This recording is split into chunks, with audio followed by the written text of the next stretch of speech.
এবার অভিষেক বন্দ্যোপাধ্যায় নিশানায় roll observer C Murugan. Supreme কোর্টের নির্দেশ উড়িয়ে হোয়াটসঅ্যাপে নির্দেশ দেওয়ার অভিযোগ। এখনো হোয়াটসঅ্যাপে মাইক্রো অবজারভারকে নির্দেশ দিচ্ছেন মুরুগান।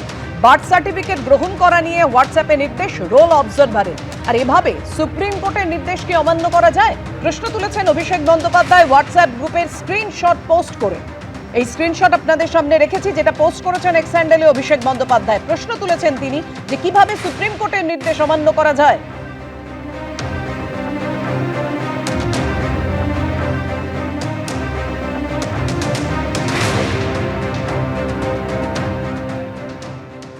আর অভিষেক বন্দ্যোপাধ্যায়ের এর অভিযোগ উড়িয়ে পাল্টা জবাব দিয়েছে কমিশন। নির্দেশ নয়, হোয়াটসঅ্যাপ চ্যাটে আছে নিয়মের ব্যাখ্যা। কমিশনের নিয়ম নিয়ে প্রশ্নের ব্যাখ্যা দেওয়া হয়েছে। অভিষেক বন্দ্যোপাধ্যায়ের অভিযোগের জবাব দিয়ে জানিয়ে দিয়েছে নির্বাচন কমিশন। অভিষেকের অভিযোগের জবাব দিয়ে তথ্য ফাঁসে কড়া কমিশন। হোয়াটসঅ্যাপ গ্রুপ থেকে এই তথ্য শেয়ার করছে কারা, সেদিকেও নজর রাখছে নির্বাচন কমিশন, এমনটাই সূত্রের খবর।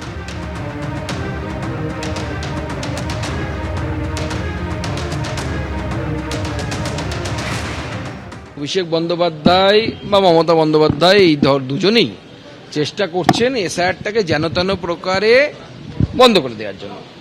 এসআইআর বন্ধ হলে পরে ওনাদের কি লাভ হবে নিশ্চয়ই বুঝতে পারছেন আপনারা।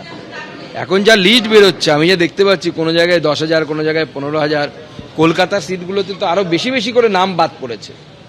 আমার কাছে খবর এলো, যেমন এটি হিসেব করে দেখা গেছে, ব্যারাকপুরে প্রায় 50,000 ভোট ছাপ্পা মেরেছে গত লোকসভা নির্বাচনে তৃণমূল কংগ্রেস।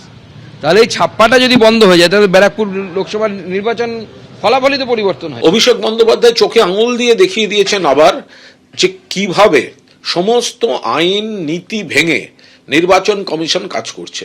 সুপ্রিম কোর্ট পরিষ্কার বলে দিয়েছিল, কিন্তু এইসব হোয়াটসঅ্যাপ, এইসব ফতোয়া এইভাবে চলবে না।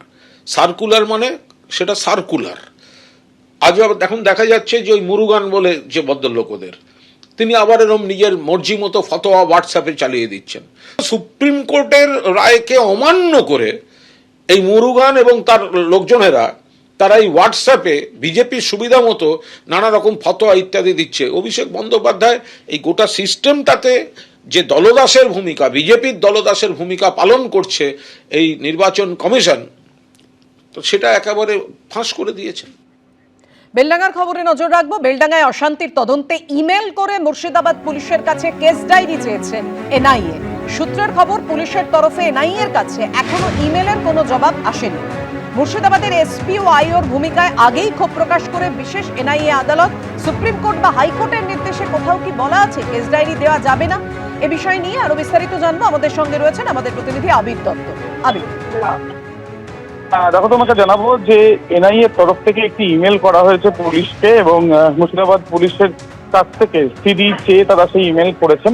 যদিও তার কোনো উত্তর আসেনি বলে এনআইএ সূত্রে জানা যাচ্ছে। তুমি জানো যে এর আগে 26 তারিখের মধ্যেই 26 ফেব্রুয়ারির মধ্যে সিডি বা কেস ডায়েরি দিয়ে দেওয়ার জন্য নির্দেশ ছিল নগর দায়রা আদালতের, এবং চিফ জাজের ঘরে সেই অর্ডারই পাশ হয়েছিল। এবং তার পরবর্তীকালে যেটা দেখা যাচ্ছে যে এখনো পর্যন্ত কেস ডায়েরি হাতে পায়নি এনআইএ। আজকে যাদেরকে ধরা হয়েছিল পুলিশ তদন্ত করে, যে 36 জনের নামে অভিযোগ ছিল, তার মধ্যে যে 31 জনকে আজকে আদালতে পেশ করার কথা থাকলেও এখনো পর্যন্ত তাদেরকে নিয়ে আসা হয়নি। যাচ্ছে তারা কমপক্ষে 10 থেকে 11 জন যাদের হেফাজতে তারা চাইছেন বা হেফাজতে পেতে চাইছেন, এবং সেই আবেদন তারা আজকে করতে পারেন, সেই সম্ভাবনা রয়েছে। অন্যদিকে এখনো পর্যন্ত যেটা খবর, যে পুলিশের কাছ থেকে কোনো ইমেল এনআইএ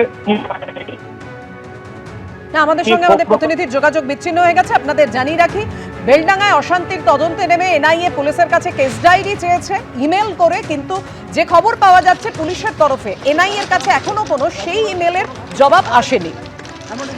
আপনারা দেখতে পাচ্ছেন বিক্ষোভের নামে যেভাবে বেলাগাম তাণ্ডব গুন্ডামি চলে দুদিন ধরে। 16 এবং 17 তারিখ নৈরাজ্যের আগুন জ্বলেছিল মুর্শিদাবাদের বেলডাঙ্গায় 16 এবং 17 জানুয়ারি। সেই ছবি রেখেছি আপনাদের সামনে। বাঁশ লাঠি হাতে রাস্তায় নেমে দাপাদাপি হয়, বাস ভাঙচুর করা হয়।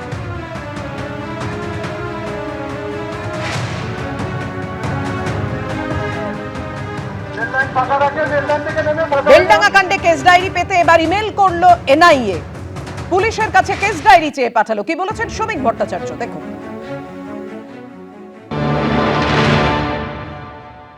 কোনো সংস্থা করে থাকে, কোনো ব্যক্তি করে থাকে, তার জন্য আদালতের দরজা খোলা।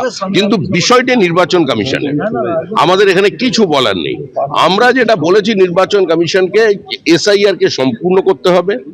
ফর্ম 7 যা আমাদের থেকে কেড়ে নেওয়া হয়েছে, আগুন জ্বালিয়ে দেওয়া হয়েছে, বাজেয়াপ্ত করা হয়েছে, সেই অভিযোগগুলো নিতে হবে।